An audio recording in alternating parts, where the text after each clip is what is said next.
ಸೋಮಪುರ ಎನ್ನುವ ಹಳ್ಳಿಯಲ್ಲಿ ಸುರೇಶ, ಚಂದನ ಮತ್ತು ಸುಂದರ ಎಂಬ ಮೂವರು ಗೆಳೆಯರಿದ್ದರು. ಮೂವರು ಬಹಳ ಬಡವರಾಗಿದ್ದರು. ಪ್ರತಿದಿನ ಬೆಳಗ್ಗೆ ಎದ್ದು ಕೂಡಲೇ ಊರಿನಲ್ಲಿ ಕೆಲಸ ಹುಡುಕಿಕೊಂಡು ಹೋಗುತ್ತಿದ್ದರು. ಸಾಯಂಕಾಲ ಮರಳಿದ ನಂತರ ಅಂದು ದೊರಕಿದ್ದರಲ್ಲಿಯೇ ಮೂವರು ಹಂಚಿಕೊಂಡು ತಿನ್ನುತ್ತಿದ್ದರು. ಒಂದು ದಿವಸ ಸುರೇಶ ಹತಾಶ ಭಾವದಿಂದ ಕುಳಿತಿದ್ದ. ಚಂದನ ಮತ್ತು ಸುಂದರ ಅವನಿಗೆ, ಅರೇ ಸುರೇಶ, ಏಕೆ ಹೀಗೆ ಕುಳಿತಿರುವೆ, ಏನಾಯಿತು ಹೇಳು ಎಂದು ಕೇಳಿದರು. ಅದಕ್ಕೆ ಸುರೇಶ ಏನೆಂದು ಹೇಳಲಿ, ನಿಮಗೆ ಗೊತ್ತೇ ಇದೆ, ಕಳೆದ 3 ದಿನಗಳಿಂದ ನಾನು ಕೆಲಸ ಹುಡುಕುತ್ತಿದ್ದೇನೆ, ಆದರೆ ಒಂದು ಸಣ್ಣ ಕೆಲಸವೂ ಸಿಗುತ್ತಿಲ್ಲ. ನೀವಿಬ್ಬರೂ ತಂದಿದ್ದರಲ್ಲಿಯೇ ನಾನು ತಿನ್ನುತ್ತಿದ್ದೇನೆ. ಈಗಲೀಗ ನನಗೆ ತಿನ್ನಲು ಸಂಕೋಚ ಆಗುತ್ತಿದೆ. ಅದಕ್ಕೆ ಚಂದನ, ಅದಕ್ಕೇನು, ನಾವು ಮೂವರು ಗೆಳೆಯರು, ನೀನು ನಮ್ಮ ಸ್ನೇಹಿತನಾಗಿರುವೆ. ಸುಂದರ, ಸುರೇಶ, ನೀನು ಚಿಂತಿಸಬೇಡ, ನೀನು ಕಷ್ಟಪಟ್ಟು ದುಡಿಯುವಿ ಎಂದು ನಮಗೆ ಗೊತ್ತು, ಇಂದಲ್ಲ ನಾಳೆ ಕೆಲಸ ಸಿಕ್ಕೇ ಸಿಗುತ್ತದೆ ಎಂದ. ನಾವು ಗಳಿಸಿದ್ದರಲ್ಲಿ ನಿನಗೂ ಸಮಾನ ಹಕ್ಕಿದೆ. ನಿನ್ನ ಮನವನ್ನು ಸಣ್ಣದೂ ಮಾಡಿಕೊಳ್ಳಬೇಡ. ಇಂದು ನಿನಗೆ ಏನಾದರೊಂದು ಕೆಲಸ ಸಿಕ್ಕೇ ಸಿಗುತ್ತದೆ. ನಾವೀಗ ಹೋಗಿ ಬರುತ್ತೇವೆ, ಸಾಯಂಕಾಲ ಮಾತನಾಡೋಣ ಎಂದು ಹೊರಟರು. ಇತ್ತ ಸುರೇಶ ಹತಾಶೆಯಿಂದ ಕೆಲಸ ಹುಡುಕಲು ಹೊರಟ. ಆಗ ನೆರೆಮನೆಯ ಶಾಂತಕ್ಕ ಅವನನ್ನು ನೋಡಿ ಕರೆದು ಕೇಳಿದಳು, ಸುರೇಶ, ಏನಾಗಿದೆ ನಿನಗೆ? ಏಕಿಷ್ಟು ನಿರಾಶನಾಗಿರುವೆ? ಅದಕ್ಕೆ ಸುರೇಶ ಎಲ್ಲಾ ವಿಷಯ ತಿಳಿಸಿದ. ಶಾಂತಕ್ಕ, ಕಳೆದ 3 ದಿನಗಳಿಂದ ಒಂದು ನಯಾಪೈಸೆಯನ್ನೂ ಗಳಿಸಿಲ್ಲ.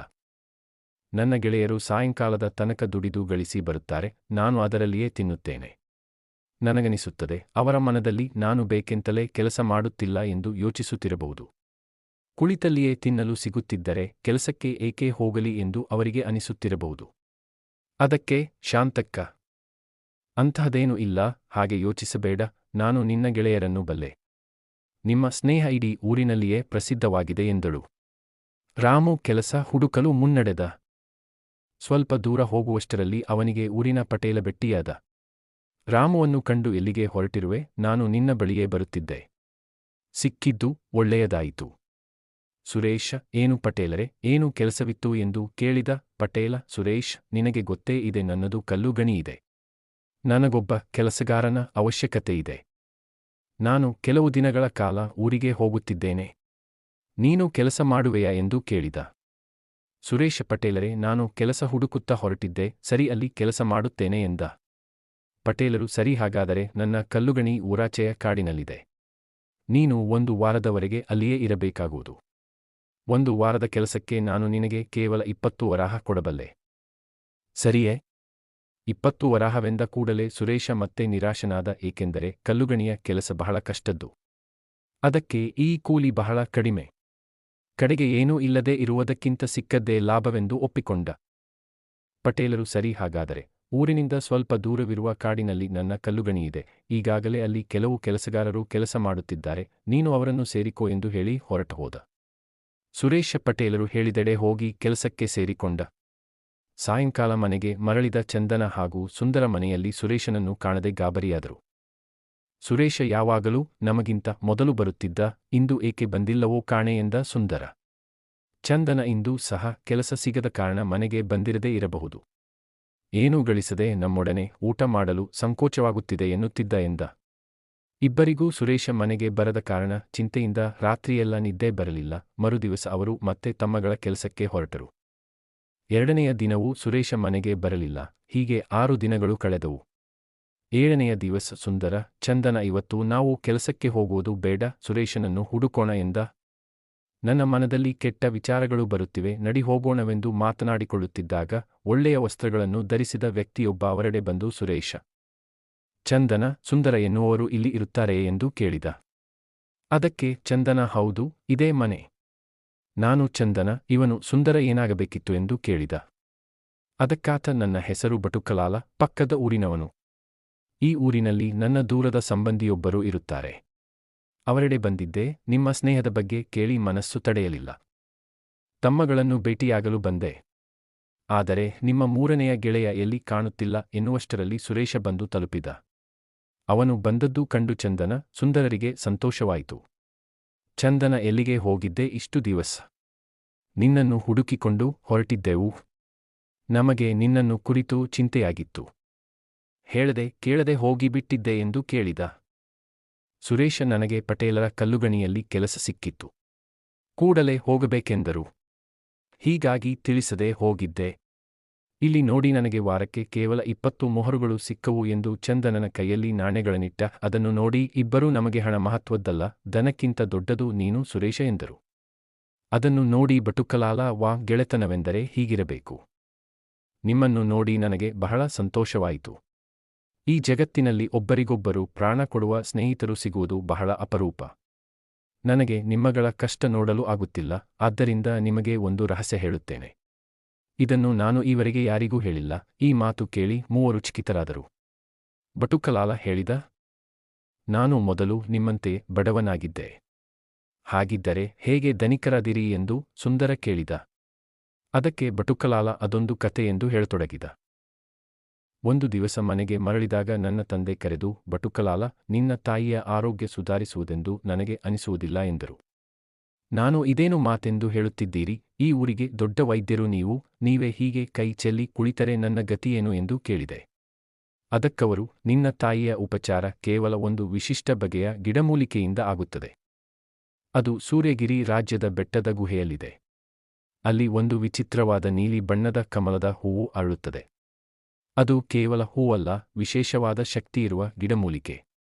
ಅದನ್ನು ಸೇವಿಸಿದರೆ ಎಂತಹ ರೋಗವಿದ್ದರೂ ಪರಿಹಾರವಾಗುತ್ತದೆ.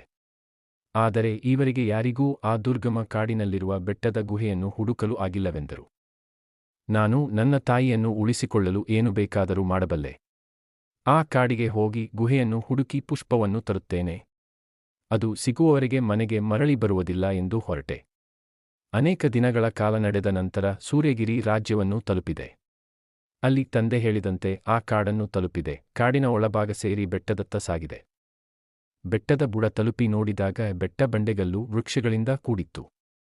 ಬೆಟ್ಟದ ಮೇಲೆ ಹೋಗಲು 3 ದಾರಿಗಳಿದ್ದವು. ಇದೇನು, ಇಲ್ಲಿ 3 ದಾರಿಗಳಿವೆ, ಯಾವುದು ಸರಿಯಾಗಿ ಗುಹೆಯತ್ತ ಹೋಗುವುದು?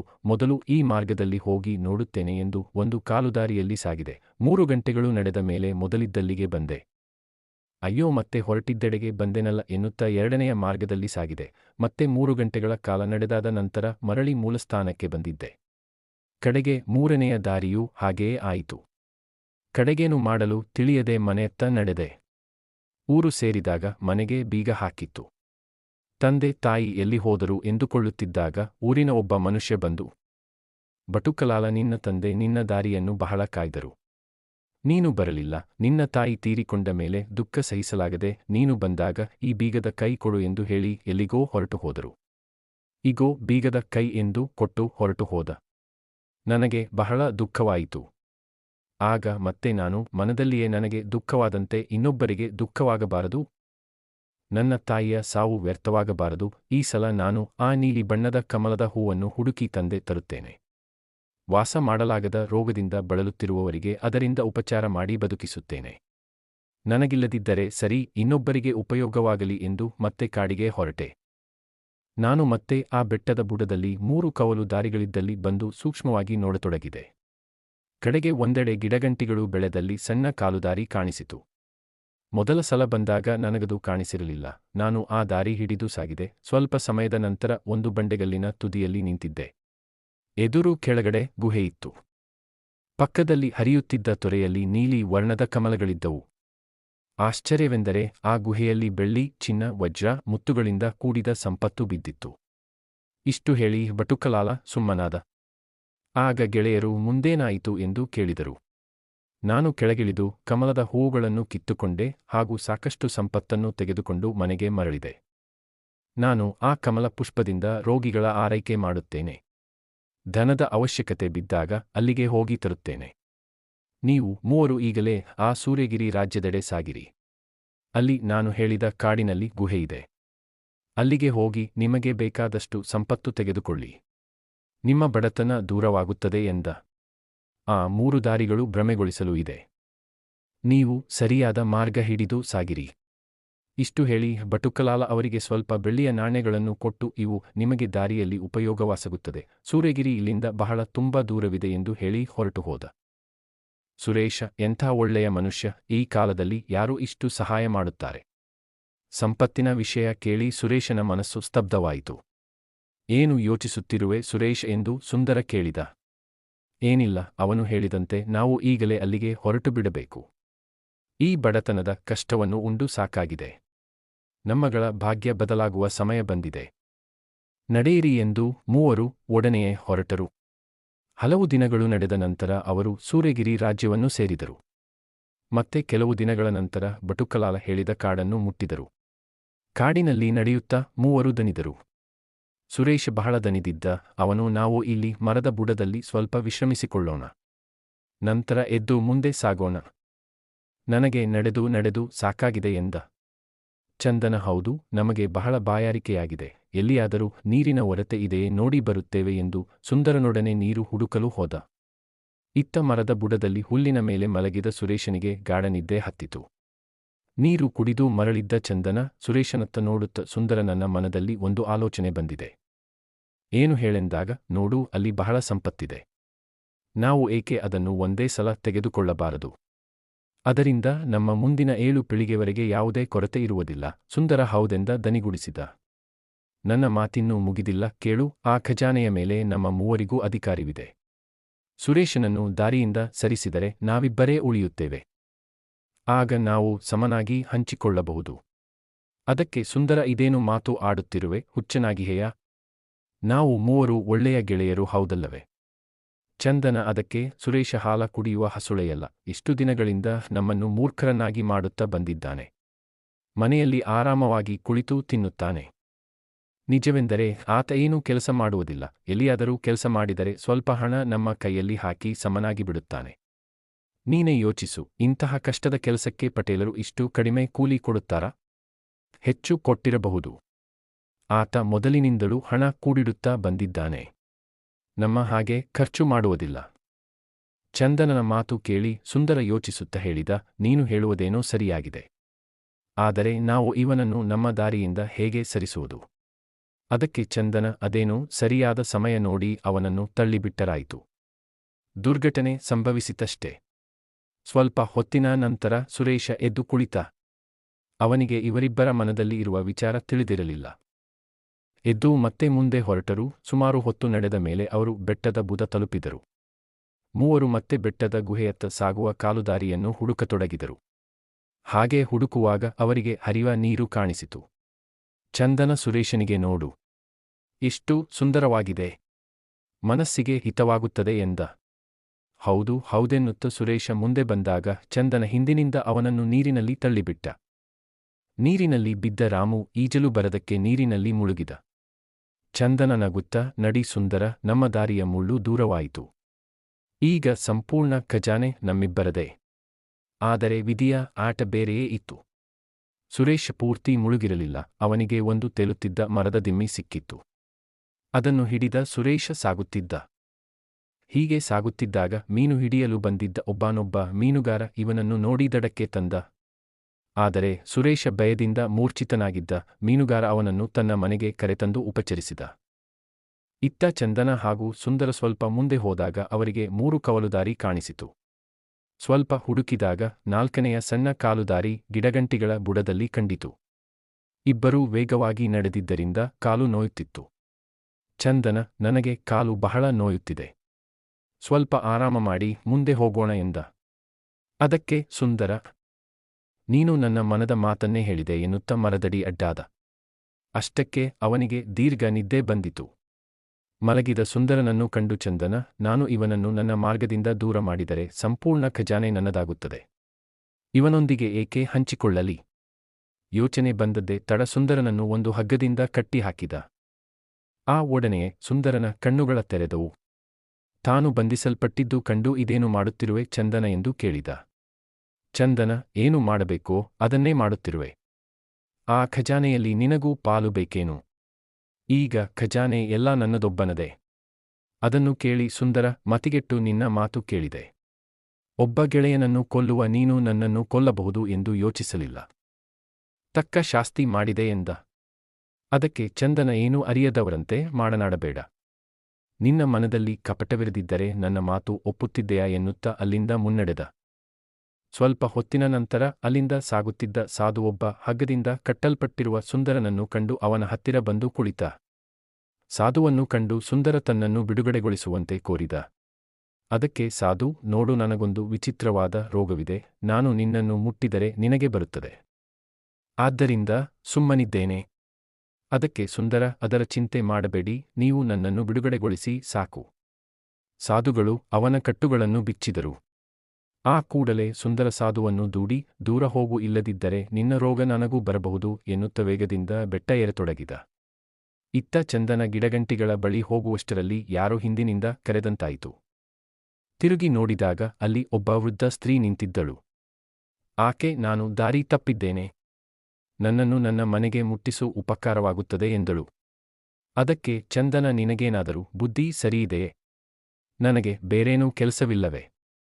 ಹೋಗು ಹೋಗು ಎನ್ನುತ್ತಾ ತನ್ನ ಪಾಡಿಗೆ ತಾನು ಹೋಗಿಬಿಟ್ಟ. ಕೆಲವೇ ಸಮಯದಲ್ಲಿ ಚಂದನ ಒಂದು ದೊಡ್ಡ ಬಂಡೆಗಲ್ಲಿನ ಮೇಲೆ ನಿಂತಿದ್ದ. ಎದುರು ಕೆಳಗಡೆ ಬಟುಕಲಾಲ ಹೇಳಿದ್ದ ಗುಹೆ ಕಾಣಿಸುತ್ತಿತ್ತು. ಅಲ್ಲಿ ಪಕ್ಕದಲ್ಲಿ ನೀರು ಹರಿಯುತ್ತಿತ್ತು, ಅದರಲ್ಲಿ ನೀಲಿ ವರ್ಣದ ಕಮಲದ ಹೂವುಗಳು ಅರಳಿದ್ದವು. ಗುಹೆಯಲ್ಲಿ ಬಹಳಷ್ಟು ಬೆಳ್ಳಿ, ಬಂಗಾರದ ನಾಣ್ಯಗಳು, ಮುತ್ತು ರತ್ನಗಳು ಇದ್ದವು. ಚಂದನ ಕೆಳಗಿಳಿದು ಗುಹೆಯನ್ನು ಸೇರಿ ಬಿಟ್ಟ ಕಣ್ಣು ಬಿಟ್ಟಂತೆ ನೋಡತೊಡಗಿದ. ಅವನಿಗೆ ತಾನೊಬ್ಬನೇ ಇಷ್ಟೆಲ್ಲ ಸಂಪತ್ತಿಗೆ ಒಡೆಯನೆಂಬ ಖುಷಿಯಾಗಿತ್ತು. ಅಷ್ಟರಲ್ಲಿ ಹಿಂದಿನಿಂದ ನೋಡುವುದನ್ನು ಒಮ್ಮೆ ಕಡೆಯ ಬಾರಿ ನೋಡಿಬಿಡು, ಆಮೇಲೆ ನೋಡುವುದಕ್ಕೆ ನೀನಿರುವುದಿಲ್ಲ ಎಂದು ಯಾರೋ ಅಂದಂತೆ ಕೇಳಿಸಿತು. ಒಡನೆಯೇ ಹಿಂತಿರುಗಿ ನೋಡಿದಾಗ ಕೆಂಪಾದ ಕಣ್ಣುಗಳಿಂದ ಕ್ರೋಧಭರಿತ ಸುಂದರ ನಿಂತಿದ್ದ. ಅವನ ಕೈಯಲ್ಲಿ ಹರಿತವಾದ ಕತ್ತಿಯಿತ್ತು. ಅದನ್ನು ಕಂಡು, ಇದೇನು ಹೇಳುತ್ತಿರುವೆ ಸುಂದರ, ನೀನು ನನ್ನ ಗೆಳೆಯ, ನೀನು ನನ್ನನ್ನು ಕೊಲ್ಲುವೆಯಾ? ಹೇಳು. ಸುಂದರನದಕ್ಕೆ, ನಿನ್ನ ಒಣ ಮಾತು ನಿಲ್ಲಿಸು, ಮಿತ್ರದ್ರೋಹಿ. ನೀನೂ ಸಹ ನನ್ನನ್ನು ಸಾಯಲು ಬಿಟ್ಟು ಬರಲಿಲ್ಲವೇ? ನನಗೆ ಹೇಳುವೆಯಾ?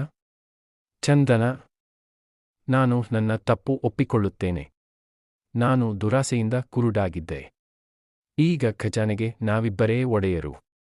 ಸಮನಾಗಿ ತೆಗೆದುಕೊಂಡು ಹೊರಟು ಹೋಗೋಣ, ಜೀವನವಿಡೀ ಸುಖವಾಗಿರಬಹುದು. ಓಹೋಹೋ, ಸಮನಾಗಿ ತೆಗೆದುಕೊಳ್ಳೋಣ, ದೊಡ್ಡದಾಗಿ ಹೇಳ್ತಾನೆ. ಈಗ ಈ ಎಲ್ಲ ಸಂಪತ್ತಿನ ಮಾಲೀಕ ನಾನೊಬ್ಬನೇ ಎನ್ನುತ್ತ ಸುಂದರ ಚಂದನನನ್ನು ಕತ್ತಿಯಿಂದ ತಿವಿದ. ಚಂದನ ಚೀರುತ್ತ ನೆಲಕ್ಕುರುಳಿದ. ಆ ಎಲ್ಲ ಬೆಳ್ಳಿ ಬಂಗಾರ ನೋಡುತ್ತ, ಇವೆಲ್ಲ ನನ್ನದೊಬ್ಬನದೇ ಎನ್ನುತ್ತ ನಿಂತ. ಆದರೆ ಚಂದನ ಸತ್ತಿರಲಿಲ್ಲ. ಆತ ಮೆಲ್ಲಗೆದ್ದು ತನ್ನ ದೇಹದಿಂದ ಕತ್ತಿಯನ್ನು ತೆಗೆದು ಸುಂದರನ ಮೇಲೆ ಆಕ್ರಮಣ ಮಾಡಿದ. ಕತ್ತಿ ಏಟಿನಿಂದ ಸುಂದರನೂ ಚೀರುತ್ತ ಸತ್ತು ನೆಲಕ್ಕುರುಳದ. ಹಾಗೆಯೇ ಚಂದನನು ಉರುಳಿ ಕೊನೆಯುಸಿರೆಳೆದ. ಇತ್ತ ಸುರೇಶ ಮೀನುಗಾರನ ಮನೆಯಲ್ಲಿ ಮೂರ್ಛಿತನಾಗಿ ಮಲಗಿದ್ದ. ಬಂದಿದ್ದ ವೈದ್ಯರು ನಾಡಿಯನ್ನು ಪರೀಕ್ಷಿಸಿ, ಈತ ಮೂರ್ಛೆ ಹೊಂದಿದ್ದಾನೆ, ಸ್ವಲ್ಪ ಹೊತ್ತಿಗೆ ಏಳುತ್ತಾನೆ, ಚಿಂತೆಯಿಲ್ಲ ಎಂದು ಹೇಳಿದರು. ಅಷ್ಟರಲ್ಲಿ ಎದ್ದು ಕುಳಿತ ಸುರೇಶನನ್ನು ನೋಡಿ ವೈದ್ಯರು, ಸಾವಧಾನವಪ್ಪ, ನಿನಗೆ ವಿಶ್ರಾಮ ಬೇಕು, ಏಳಬೇಡ ಎಂದರು. ಅದಕ್ಕೆ ವೈದ್ಯರೇ, ನಿಮ್ಮ ಮಾತು ನಿಜ, ಆದರೆ ಈ ಕ್ಷಣ ನಾನು ಹೋಗುವುದು ಅವಶ್ಯವಾಗಿದೆ ಎಂದು ಇಬ್ಬರಿಗೂ ಧನ್ಯವಾದ ಹೇಳಿ ಅಲ್ಲಿಂದ ವೇಗವಾಗಿ ಹೊರಟ. ಕಾಡಿನಲ್ಲಿ ಮಾರ್ಗ ಹುಡುಕುತ್ತ ಸಾಧುಗಳು ಕುಳಿತಿದ್ದ ಮರದ ಬಳಿ ಬಂದ. ಅವರನ್ನು ಕಂಡು, ಸ್ವಾಮಿ, ನಿಮಗೆ ಆರೋಗ್ಯವಿಲ್ಲವೇ? ರೋಗದಿಂದ ಬಳಲಿದಂತೆ ಕಾಣುವಿರಿ ಎಂದು ಕೇಳಿದ. ಅದಕ್ಕೆ ಸಾಧು, ನನಗೊಂದು ವಿಚಿತ್ರ ರೋಗವಿದೆ, ಅದು ನನ್ನನ್ನು ಸ್ಪರ್ಶ ಮಾಡಿದವರಿಗೆ ಹಬ್ಬುತ್ತದೆ ಎಂದರು.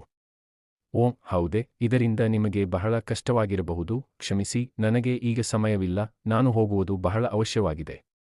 ನನಗೊಂದು ಗಿಡಮೂಲಿಕೆ ಗೊತ್ತು, ಬರುವಾಗ ಅದರಿಂದ ನಿಮ್ಮ ರೋಗ ದೂರ ಮಾಡುತ್ತೇನೆ. ಅಲ್ಲಿಯವರೆಗೆ ಇಲ್ಲಿಯೇ ಕುಳಿತಿರಿ ಎಂದು ಹೇಳಿ ಹೊರಟ. ನಡೆಯುತ್ತಾ ಕಾಲುದಾರಿಯಿದ್ದ ಗಿಡಗಂಟಿಗಳತ್ತ ಬಂದ. ಆಗ ಹಿಂದುಗಡೆಯಿಂದ ವೃದ್ಧೆಯ ಧ್ವನಿ ಕೇಳಿಸಿತು. ತಿರುಗಿ ನೋಡಿದಾಗ ವೃದ್ಧೆ ಮೊದಲಿನಂತೆ ತನ್ನನ್ನು ಮನೆಗೆ ಮುಟ್ಟಿಸುವಂತೆ ಕೇಳಿದಳು.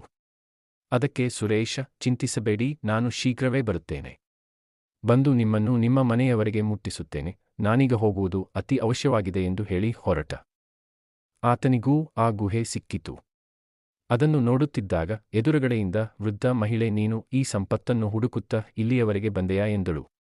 ಅವಳನ್ನು ಕಂಡು ಆಶ್ಚರ್ಯಚಕಿತನಾಗಿ, ಅಜ್ಜಿ, ನೀವಿಲ್ಲಿ ಎಂದ. ಸುರೇಶ ಕೆಳಗಿಳಿದು ನೋಡಿದಾಗ ಅವನ ಇಬ್ಬರೂ ಗೆಳೆಯರು ಸತ್ತು ಹೊರಗಿದ್ದರು.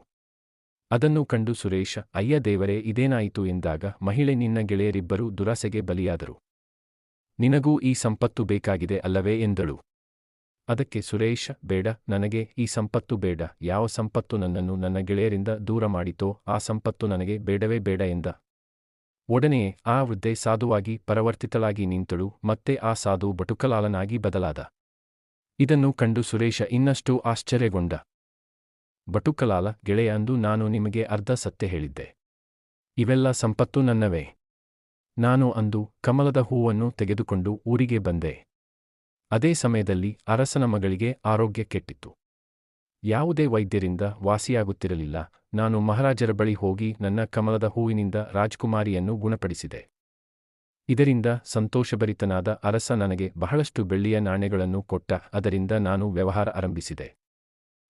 ನೋಡುತ್ತಾ ಬಹುದೊಡ್ಡ ವ್ಯಾಪಾರಿಯಾದೆ. ನನಗೆ ಪ್ರಾಮಾಣಿಕ ವ್ಯಕ್ತಿಯ ಅವಶ್ಯಕತೆ ಇತ್ತು. ನೀವು ಮೂವರ ಬಗ್ಗೆ ಕೇಳಿದಾಗ ನಾನು ನಿಮ್ಮ ಬಳಿ ಬಂದೆ. ಆದರೆ ನನಗೆ ನಿಮ್ಮ ಪ್ರಾಮಾಣಿಕತೆಯ ಪರೀಕ್ಷೆ ಮಾಡಬೇಕಿತ್ತು. ಆದ್ದರಿಂದ ನಾನು ಇವನ್ನೆಲ್ಲ ಇಲ್ಲಿ ಮೊದಲೇ ಇಟ್ಟಿದ್ದೆ. ಈ ಹೂವಿನ ಇನ್ನೊಂದು ಶಕ್ತಿಯೆಂದರೆ ಆರೋಗ್ಯವಂತ ಮನುಷ್ಯ ಇದನ್ನು ತಿಂದರೆ ತನಗೆ ಬೇಕಾದಂತಹ 2 ರೂಪಗಳನ್ನು ಧರಿಸಬಹುದು. ನಾನಿದನ್ನು ಬಳಸಿ ನಿಮ್ಮ ಪರೀಕ್ಷೆ ಮಾಡಿದೆ. ಅದರಲ್ಲಿ ನೀನು ಗೆದ್ದೆ. ನಿನ್ನ 2 ಗೆಳೆಯರು ದುರಾಸೆಗೆ ಬಲಿಯಾದರು. ದುಃಖಿಸಬೇಡ. ಇವತ್ತಲ್ಲ ನಾಳೆ ಅವರ ಬಳಿ ದನ ಬಂದಿದ್ದರೆ ಅವರು ಹೀಗೆಯೇ ಬದಲಾಗುತ್ತಿದ್ದರು. ನನ್ನೊಂದಿಗೆ ಬಾ. ನನಗೆ ನಿನ್ನಂತಹ ಪ್ರಾಮಾಣಿಕ ಮನುಷ್ಯನ ಅವಶ್ಯಕತೆಯಿದೆ. ನನ್ನೊಂದಿಗೆ ನನ್ನ ವ್ಯವಹಾರವನ್ನು ನೋಡಿಕೋ ಎಂದ. ಸುರೇಶ ಅವನೊಂದಿಗೆ ಕೆಲಸ ಮಾಡುತ್ತಾ ಮದುವೆಯಾಗಿ ಸುಖವಾಗಿದ್ದ.